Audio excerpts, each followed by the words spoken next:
for hanging in there with us, or apologize for the little bit of a delay here with a technology issue pertaining to the video. There's Mike.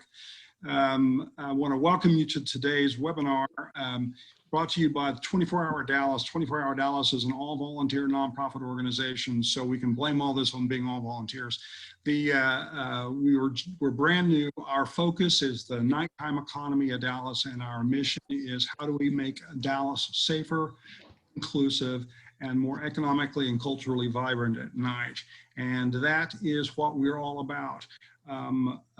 Today's Zoominar is about some new parking ordinances that the city of Dallas is literally kicking the tires on. It's interesting because the history of 24 Hour Dallas comes out of a parking issue and parking ordinance issue. 4 or 5 years ago, an ordinance was being developed at Dallas City Hall that would increase parking requirements for restaurants and bars in the center of the city. And the restaurant and hotel and bar industry and some commercial real estate folks all began to kind of rear back at the idea of that, because it was going to really limit some capacity at places that had patios and rooftop bars and outdoor spaces, particularly for those businesses that were in the inner city and didn't have the flexibility as an older building perhaps to increase parking. So that's really kind of where 24 Hour Dallas grew out of that. A movement started with the Dallas Restaurant Association called Save the Patio. It morphed into something else called Stop the Curfew. And then ultimately it spun off into its own called 24 Hour Dallas. And I'm pleased to be a part of that all volunteer organization. Now we have all of our panelists with us. I'm glad to see everyone's face. I'm glad to see anybody's face at this time of year. Our panelists today include Chad West, City Council Representative for District 1 in the city of Dallas. District 1 includes a good part of Oak Cliff, including historic Bishop Arts District. And Chad's been integral to this parking ordinance review process. We also have with us Travis Liska of the North Texas Council, Regional Council of Governments. He's a traffic planning engineer, planner.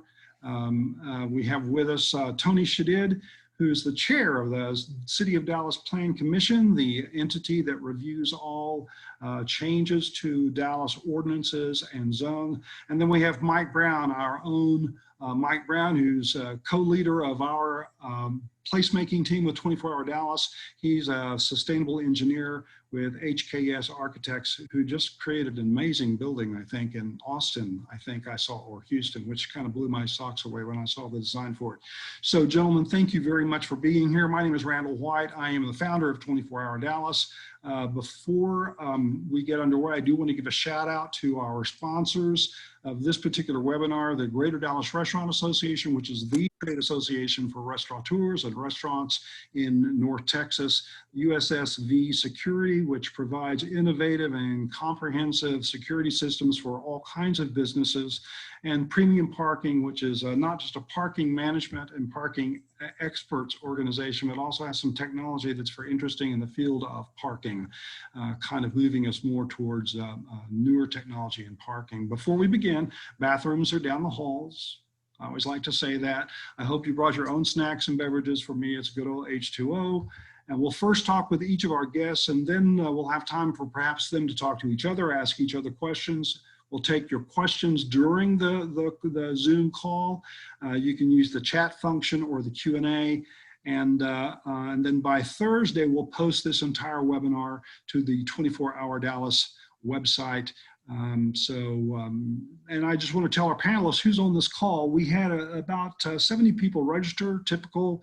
About half of them, I would say, were of interest in Dallas, particularly restaurateurs, hoteliers, some apartment folks, and people who would be affected by the any parking ordinance changes. We also had an interesting number of people who are not from Dallas, who are intrigued with what we're doing here because perhaps that's what they're working on in their cities, and then a good handful of urbanists and planners are also dialed in. So, so you know who's with us today, gentlemen. Thank you again. So Chad, let me start with you, and please don't mind if I call you Chad rather than Councilman West. We're not at the Horseshoe, and I've never been big on such ceremonies. So how did all of this come about? I mean, this is largely in part to you in one situation in Bishop Arts. Is that not correct? Yeah, the situation that really brought it to the forefront for me was it was a boutique hotel case. Everybody who's on this call might be familiar with Bishop Arts. Bishop Arts is a fairly walkable area in my neighborhood. It's got a DART streetcar stop, it's a streetcar stop that's on the edge of the district, so it lends itself to being transit oriented. There is some zoning for form districts all kind of around that streetcar, but one area that was left out was the northwest side of that streetcar area. It just was never zoned, and it really should have been.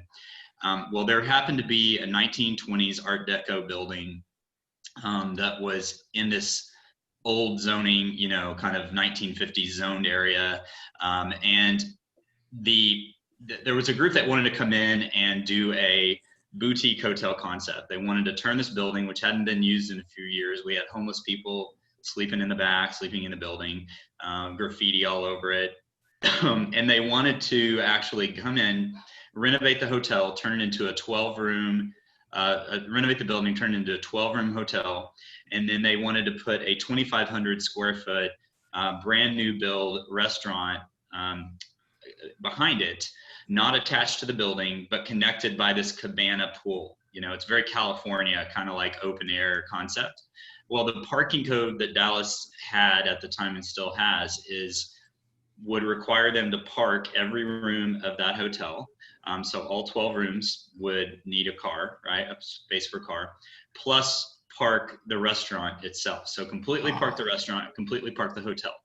And what that means is, the code was not addressing the fact that this is walkable, literally a block and a half from transit. It is not addressing the fact that people might not take a car to that hotel anymore. This isn't the days of everybody drives to cars. You might take an Uber or a Lyft or even transit there.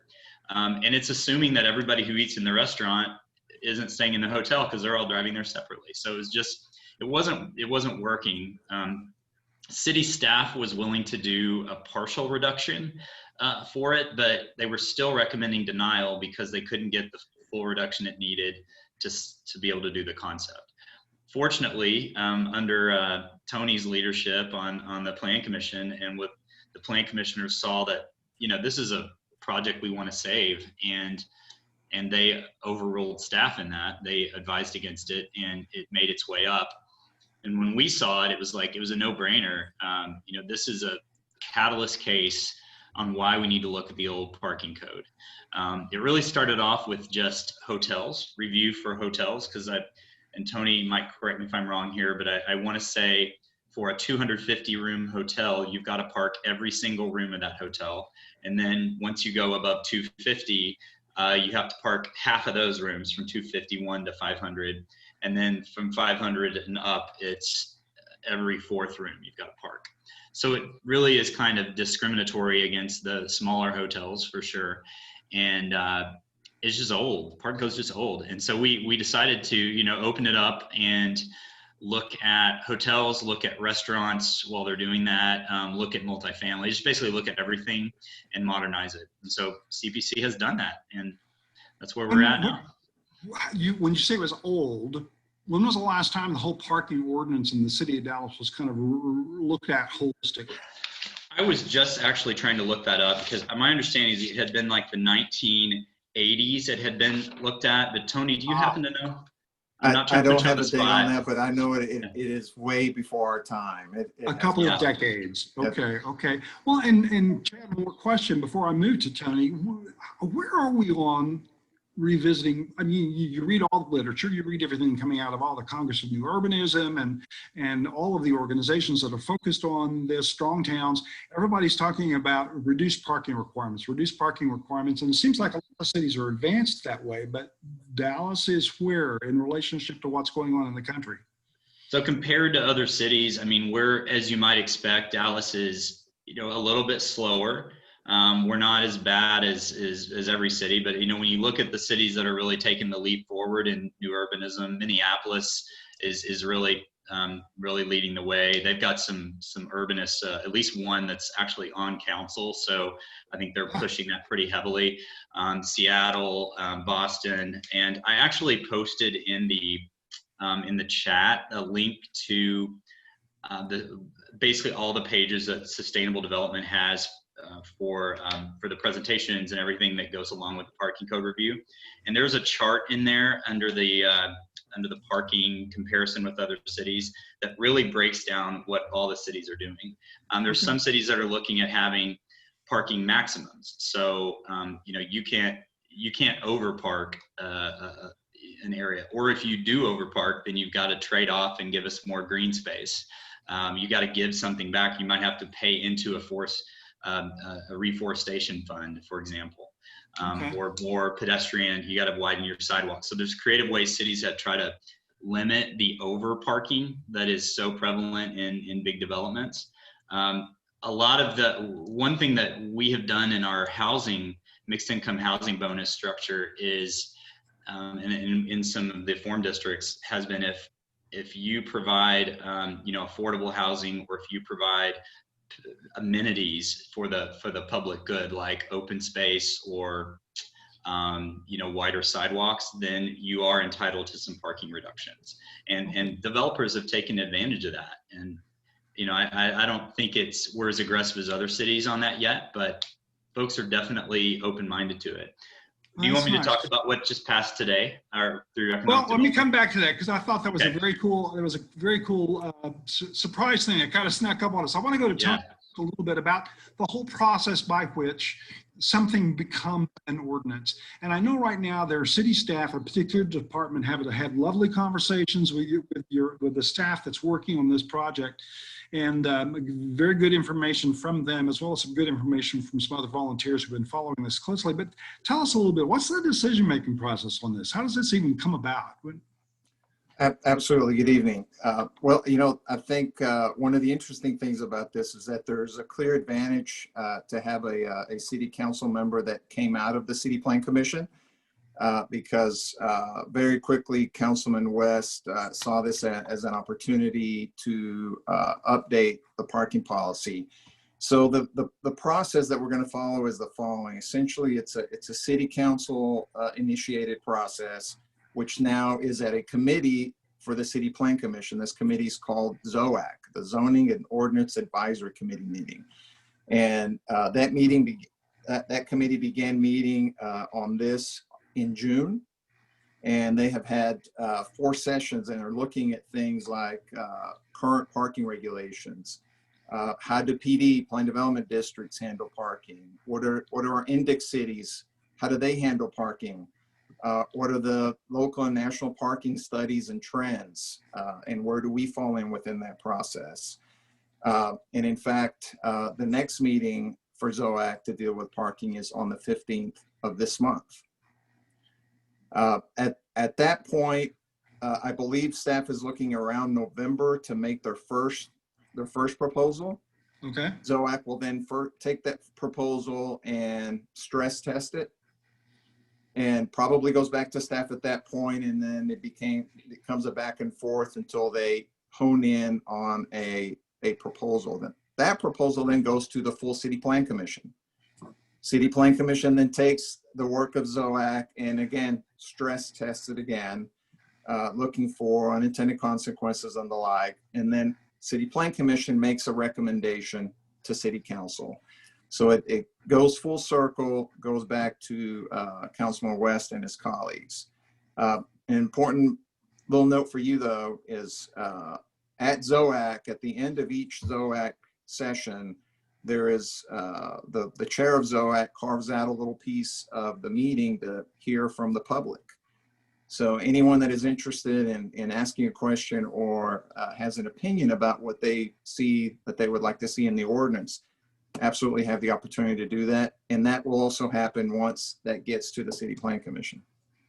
Okay, and they also have some public, I mean, I've talked to them, helped connect them with some organizations that represent lots of folks. So they're also vetting ideas right now and gathering information. Staff is vetting and gathering ideas from a lot of different interest groups in the city right now. That's correct, right? And that feeds into their presentation to you. Is that correct? That's correct. The planner who's leading this, Ms. Udrea, is doing really a fantastic job. We're very lucky that this landed in her very capable hands. And yes, she's reaching out from everyone from 24-hour Dallas down to the very smallest chambers of commerce, Right. and everyone in between, and taking input. And I believe on the 15th is where they will see that. Okay, terrific. Travis, nice to meet you, actually. I know the other gentleman, we haven't had a chance to kind of become acquainted. So the role of the North Central Texas Council of Governments in something that's Dallas specific. So help me work through this. What is that? Everybody calls it COG, Council of Governments, I guess for short. But what is the role of your organization in this and in advocating this? And where are we in relationship to other municipalities in the city? And I think you've got some slides you want to show that I think we'll be able to do. And if not, just talk through it. Yeah, let me see if I can successfully get those slides shared. But while I'm working on that, oh, it's not letting me share them. That's fine. Okay. So the Council of Governments, the North Central Texas Council of Governments, is the voluntary association of all cities in the Dallas-Fort Worth region cooperating on issues of regional significance. And then we have our transportation department. So we are the Metropolitan Planning Organization for the greater Dallas-Fort Worth area, which means we are federally required to plan for long-range development of transportation. And that's, everything from how transportation impacts our air quality and to how it impacts our land use, and how land use, vice versa, impacts transportation. So I work on the sustainable development team at the Council of Governments, and sort of our mission is how do we expand that transportation option to include trips other than by the car, right? Because you all have lived in North Texas or experienced North Texas for a while. We really don't have much choice but to use our cars for so many trips. Let me ask, when you refer to sustainable, again, I'm thinking that there may be a good number of people watching this that don't necessarily understand what we're referring to when we say sustainable transportation. You're meaning alternative, what we used to call multimodal? Are we talking about other things other than the car? Is that right? Sustainable? Absolutely, yeah. It uses kind of the classic definition of being socially, environmentally, equitably sustainable. Yeah, but of course we're working within the framework of the possible modes of transportation, such as bicycling, pedestrian, walking, using public transit, that sort of thing. So I focus on transit-oriented development, and that's sort of how I got into sort of the whole parking conversation, right? Because we've invested so much in our region into our DART's light rail system, the commuter rail systems from the other agencies, and we want to see development around those rail stations that merits having stations there, because often these were built on formerly freight rail lines. And so one of the limits that private stakeholders, municipal stakeholders identified is that we have, as previously discussed, the parking requirements don't really fit the context of development that we want to see there. But then there's this hesitation to do something really different because, as I mentioned, we're a region that's historically been so based on the car. We're going to have to be very careful about how we go about undoing that history that we've put decades into building. And so we decided to study 16 developments on the red and blue line and look at how much parking is being used there today. So existing transit-oriented developments, and of course, for everyone in the audience that might not be familiar with transit-oriented developments, that's dense, walkable, urban, pedestrian-oriented form near a rail station or a streetcar, high-frequency transit. And essentially, we found that the majority of the developments did not use most of their parking. So they did not reach 80% utilization. And so when you talk to consultants and other people who evaluate parking use, it's not 100% use because you still want to have a little bit for when people come and go to find spots. Anyway, so we had across 16 sites, over 4,500 empty spaces, empty parking spaces. And a lot of these were in garages. because with, mixed density, mixed use housing, denser housing, you generally put it in garages. And so that's a lot of money too. Right. That construction costs we're putting into just parking. So, even if you're building a really cheap structured garage, which I'm not sure there is such a thing as a cheap garage, that's $17,000 per parking space. If you want to go underground, you're looking at $40,000 per space. So, if you're, not building just a surface lot, and the drawback of a surface lot is your waste of land and it's not the most productive or attractive use, but if you put it in a garage, the cost goes up significantly. And so that's something like $80 million in construction costs in unused parking spaces from the 3 days we studied it. And this was going all the way back to 2018. So we think within the codes, especially as it applies to rail stations, there's significant room to reduce the ratios, to use other tools. So we also put together a toolbox. It's a parking toolbox, ntx.org, and I can type that into the chat here in a minute. Great. Yeah, so the COG, we allocate federal funding, but we can't tell the city of Dallas, we can't tell any city in the region, you have to set your code XYZ. First of all, we're not legally able to influence zoning codes necessarily. We can't, mandate what zoning codes. We only allocate funding for transportation projects. And of course, on planning. So this is, why I'm here, because we talk about how do we do better, how do we use knowledge and information and share that information with our stakeholders in the region to set better parking policy codes, of whether that's Dallas, Fort Worth, McKinney, Irving, all the cities in the Metroplex are sort of within my purview of stakeholders. And so that toolbox kind of has the, okay, how do we go from we're really dependent on the car to can we do something innovative like shared parking arrangements or using technology to help people find spaces more efficiently? It's not just the code necessarily, but the code is your base number one place to start. And as I understand correctly, COG, North Central Texas Council of Governments, has representatives though from all the municipalities on your kind of leadership organization, right? Like there are 2 or 3 council persons from Dallas that are sitting on as somebody from Houston, from Fort Worth, and somebody from Arlington, correct? So they've got this input that goes into COG. It's not that you're this completely disconnected entity that's kind of raising the bar for other people without there being some voice, correct?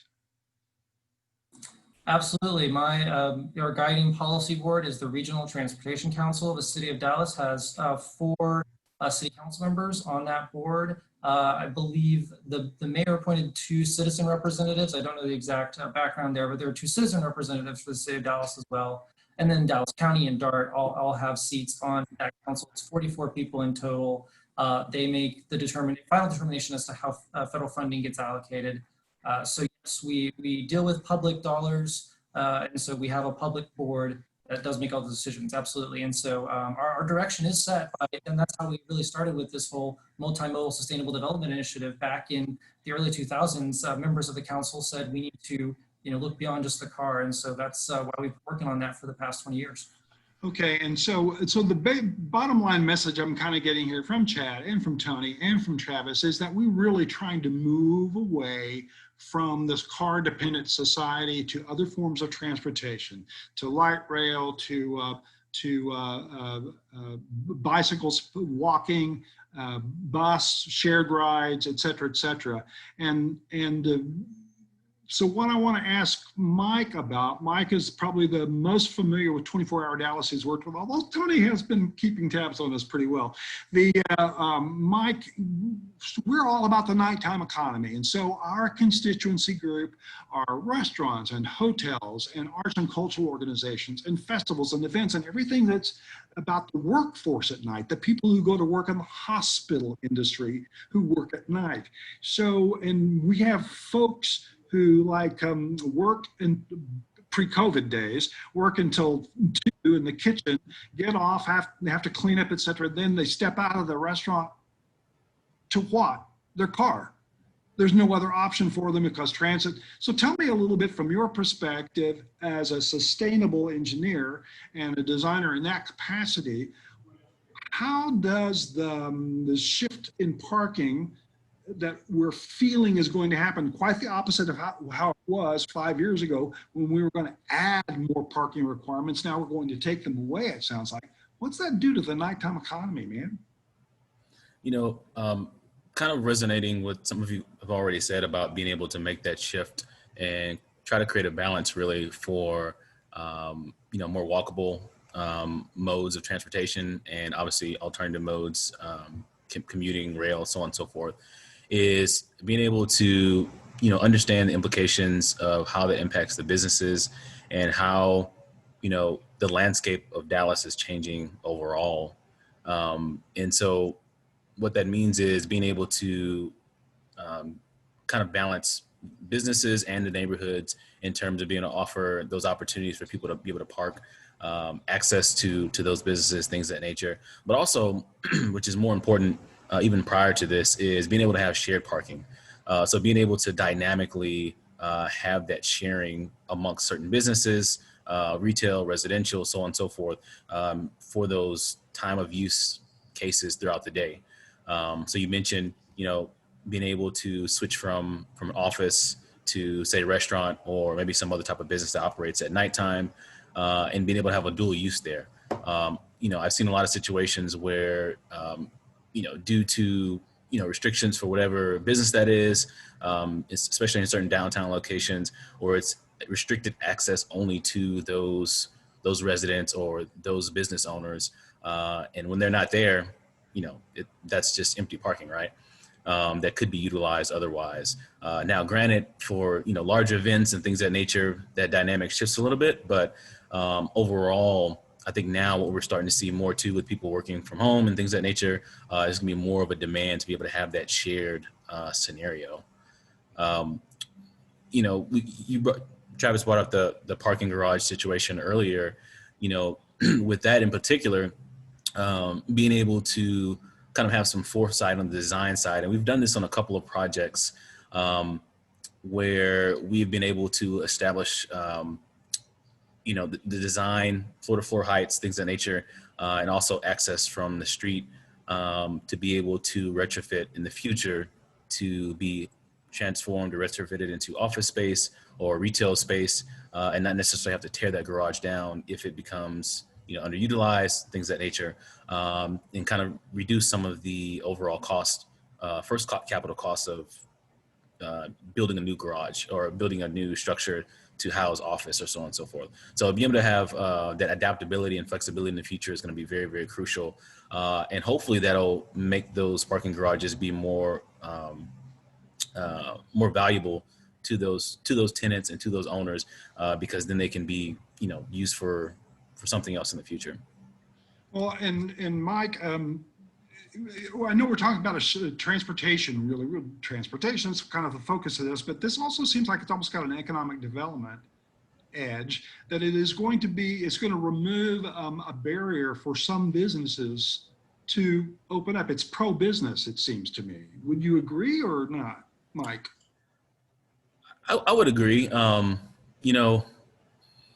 We talked about some of the opportunities from a funding standpoint, and whether I think somebody mentioned a three-prong approach to be able to address parking needs and things of that nature. And one of those is a shared benefit with local neighborhoods, to where some of that funding gets put back into the neighborhoods for street improvements and things of that nature, which kind of helps with the kind of share economy, if you will, for transportation and parking.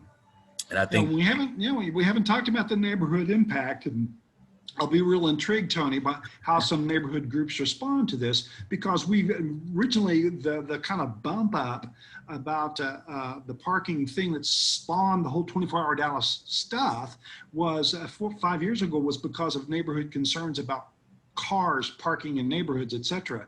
And so also I understand from this study, and correct me if I'm wrong though, that, and we had good conversations, Mike and I talked the other day with Nathaniel Barrett and Brian Toney and Matt Jacobs. And one of the things that's not included in this is curb management. Who's going to have responsibility for that? Is that correct? That's another department, right? That's the Department of Transportation.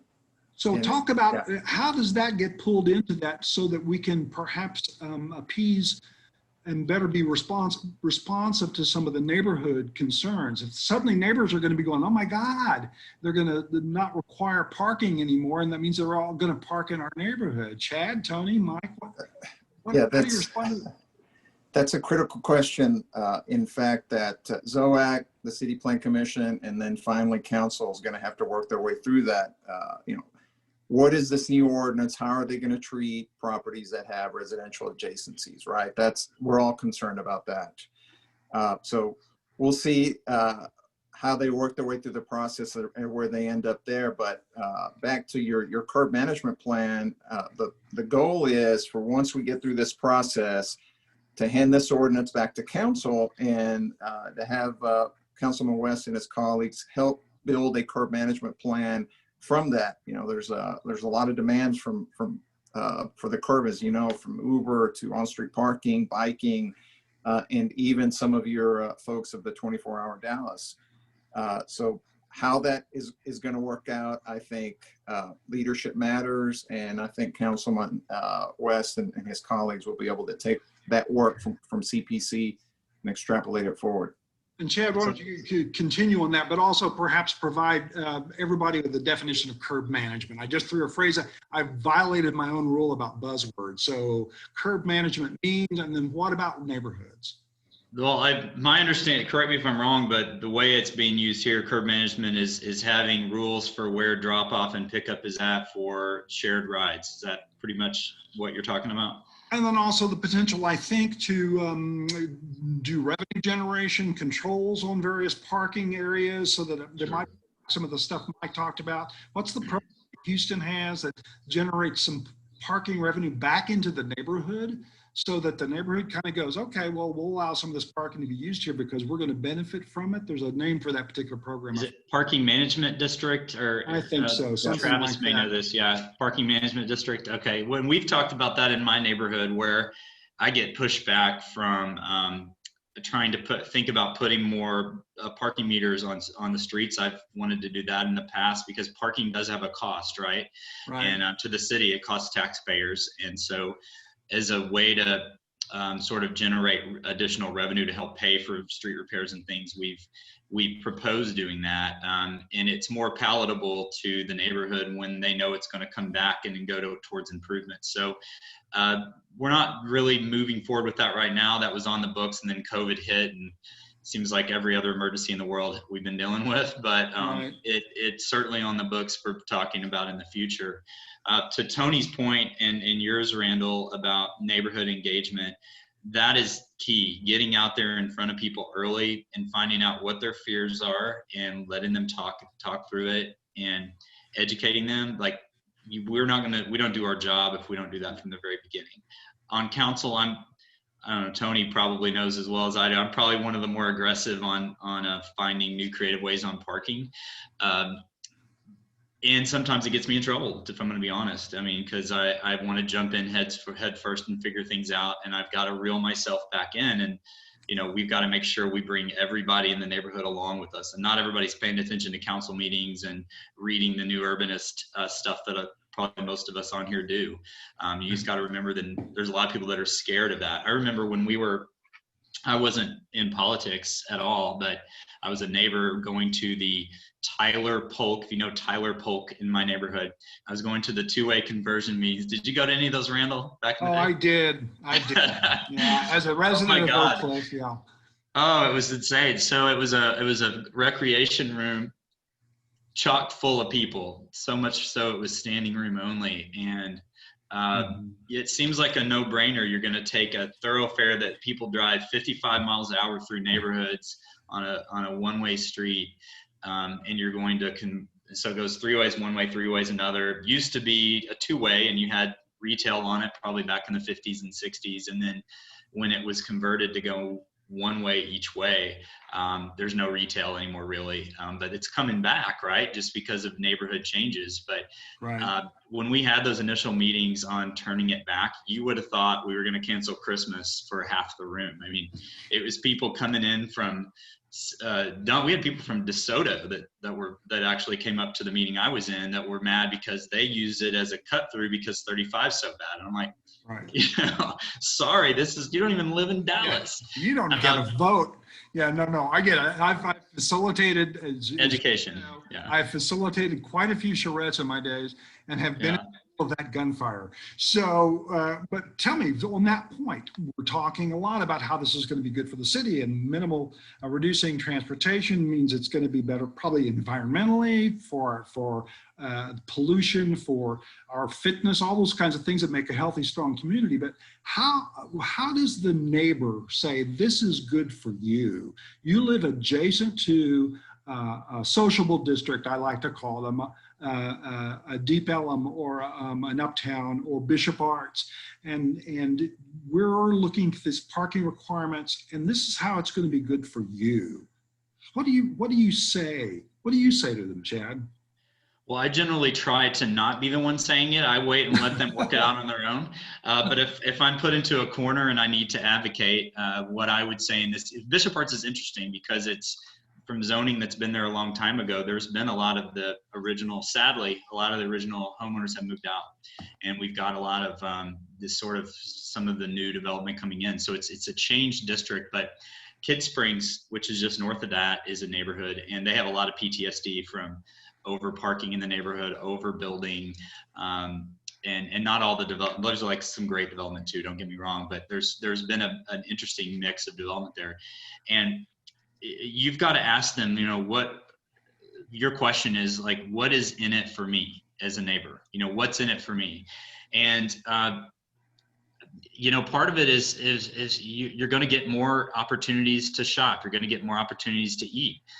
It's very possible you're going to actually you're going to get so much kind of activity down there that less people ideally will drive cars because they just don't want to look for the parking. So at the end of the day, it becomes this like truly magical walkable place. I think that's what you would hope for at the end of the day. In the short term, you got to have things like parking management districts, which are going to directly benefit the beautification of the area, the public safety of the area. As we get more activity down there, you're going to have more oversight and public safety. That resonates. Public safety is always a good one. Sure.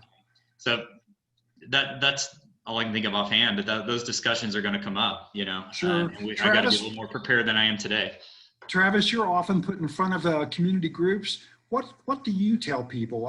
Anything in addition to what Councilman West just said? Well, I think he's already kind of hit the main point is, you have to explain that this is in pursuit of a greater benefit. I would also add that it's often perception based versus the reality of the data.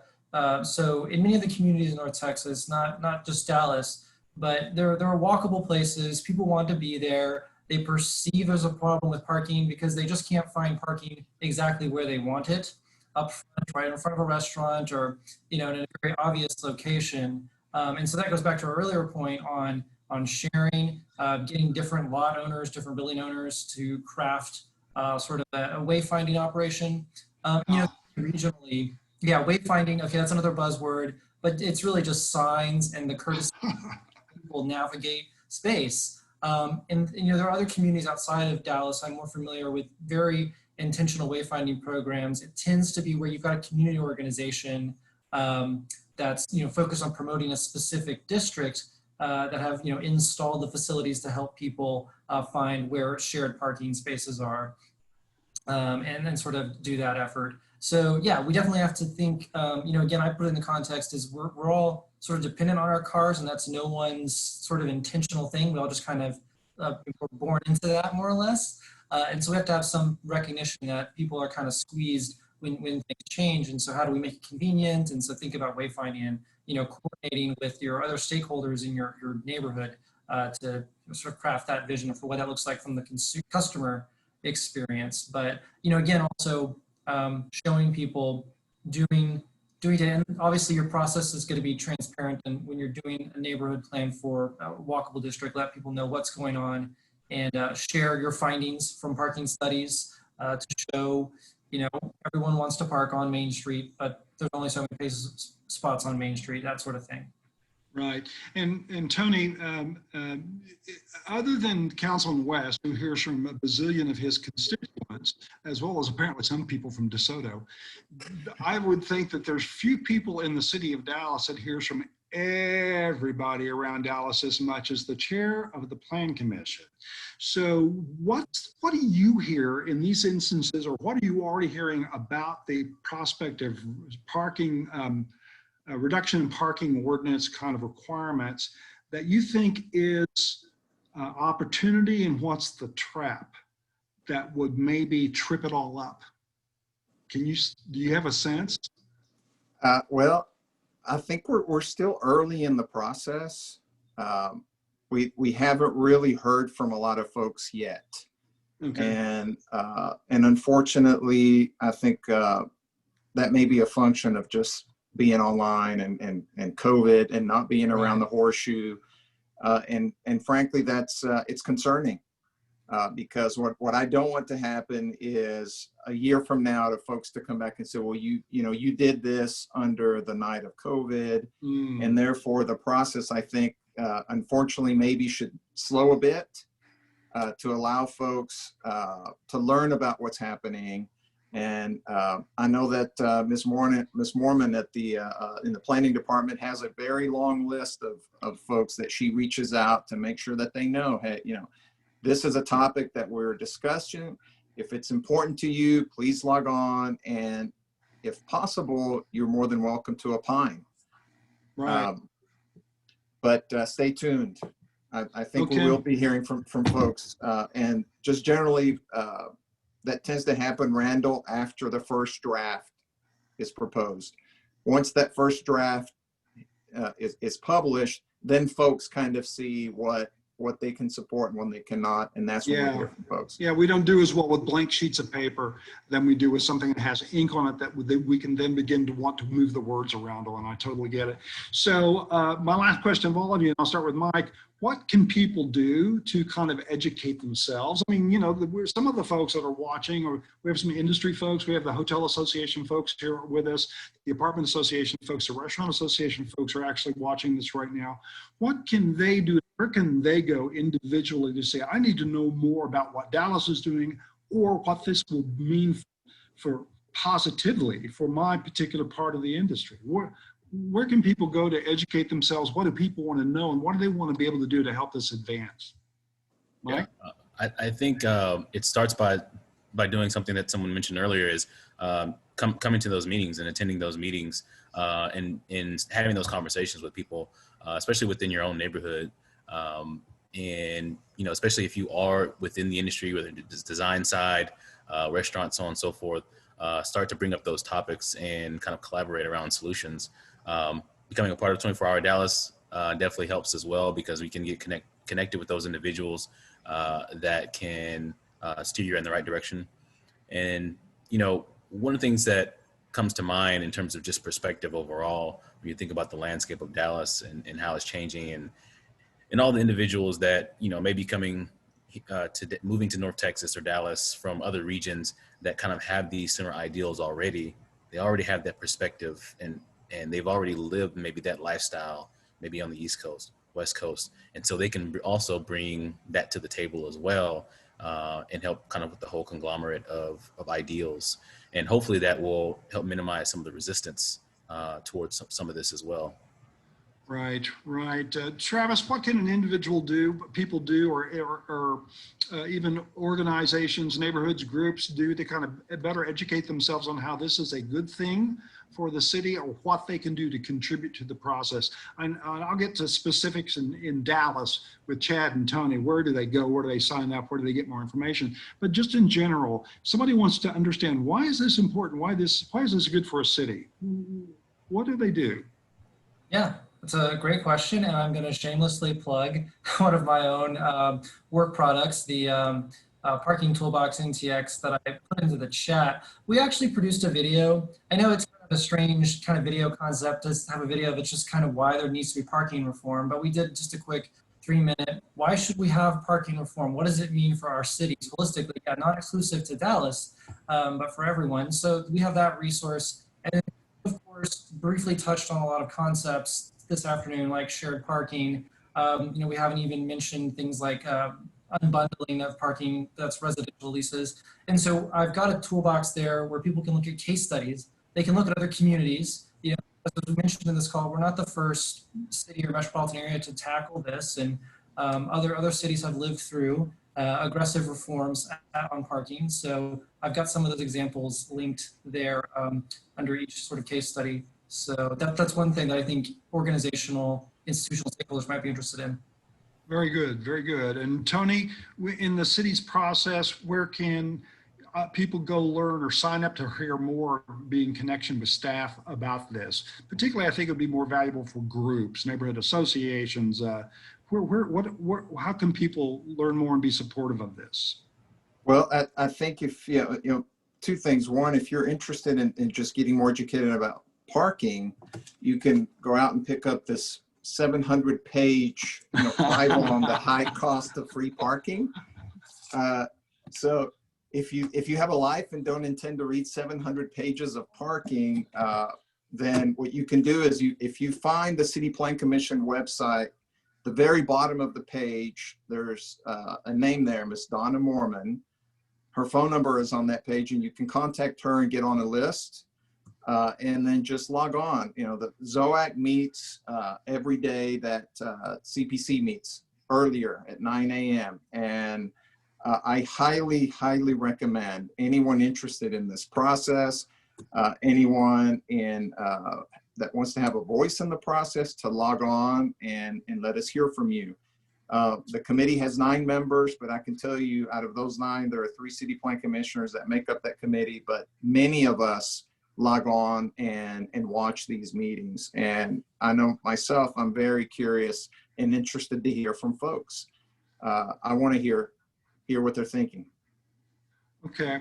And I see a request here of you, Travis, to repost the link. I see it right in front of somebody who's one of our guests watching, but you might repost the parking toolbox at northtexas.org link so it comes into the bottom. Chad, final words. Why is this important? What can people do? How can people be supportive or express their concerns so they can get factored in? Oh, we're mute. You're mute, Chad. So I was saying, I'll just give everybody Tony's cell phone number, and then it's the easiest way to get your feedback. Okay. Now, coming to meetings is always the best way. I posted the Dallas City Council agenda there, and it's called cityofdallas.legistar.com calendar. It lists all of our agenda items. Several of us on council, most of us try to push the items out that we anticipate are going to get a lot of public input, and this kind of thing is certainly going to be one of those, because like Tony said, community input is very important. It makes things better in every situation when we hear from citizens. Every time we're doing a road renovation or reconstruction in my district, I always, if I catch it, which I usually do, I try to get the neighborhood to provide input on, are there things we can do better in this reconstruction project before the bid goes out, simply because the neighbors live it every day, right? So neighborhood feedback super important. I did want to mention this this thing that passed today from EchoDev. Yeah, please do. Right. Yeah. Yeah. So this was Councilman Blewett's idea, and he and I sitting in here talking about it one night, and it's so right now you don't have to park outdoor patios for restaurants, but if you have a cover over the patio, you have to park it. Well, as the weather is beautiful right now, but as the weather starts to get worse, you might have a need for a cover over the patio. Well, we've got, as during COVID, we've got this pass where now, once it gets through council, hopefully, you won't have to park the patios, and that will allow an opportunity to expand more seating for safe eating and dining during COVID. A lot of our restaurants have been hit hard during COVID, and this is an opportunity to kind of help them out. And yeah, so thank you. It's staffed it in 2 weeks. I was telling Tony this. That's amazing. That's record breaking. 2 weeks they got this pushed through, and so it just shows when the city wants to do something, they can really do it. Well, again, I have to thank the leadership of folks like Tony and Chad that are involved in this, helping shape this and drive this forward. The restaurant industry, up to 70% of restaurants are going to be gone because of COVID. But anything we can do to help move the customer base outside and into parking spaces and onto the parking sidewalks and that kind of thing. It's a trend globally that will help create more safe dining for visitors in the era of COVID. So thank you very much for creating a situation that allows, what are we gonna do in the winter? Some cities are looking at like igloos and things like that for their diners, for their restaurants. I don't think we're quite gonna go there, but to be able to at least cover those diners is a very important thing, and to provide some mediation for that parking requirement is very helpful. So I just want to kind of wrap up now. Thanks to everybody watching. Thanks to our panelists, Chad, Tony, Travis, Mike. Thank you, gentlemen, very, very much for this information. Like I said, this will be posted on the 24hourdallas.org website on Thursday when I get back to the city. By the way, greetings from Oklahoma City, where I am, where the parking meter was invented. So blame that on this city. I do want to mention two things coming up. Our next Zoominar in November the date's not been set yet, but it will address women's safety at night, not just in sociable districts, but also in workplaces. So look for some information from us about that. Also next month, we have a great team of volunteers who have organized an event, a 24-hour nonstop online variety show that we're calling the Dallas Digithon.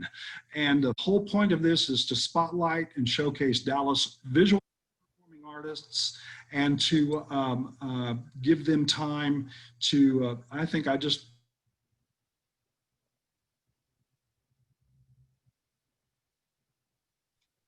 Did we lose Randall? I think we did. Okay. Should we wrap it up for him? We'll give him maybe a minute.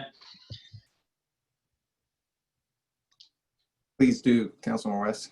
Yeah, I'll see if he calls me here. Well, we're losing attendees anyway. I will go ahead and just wrap it up for Randall. So thank you everybody for being here, and don't forget to check. I'll put also my contact info in the box in case anybody is just dying to nerd out on parking with me a little bit. I'm down with that. So mine's in the box, and I guess that's it. Everybody have a good night. Stay safe. Thank you. Thanks. Have a good Great one. night. Thank Bye-bye. you.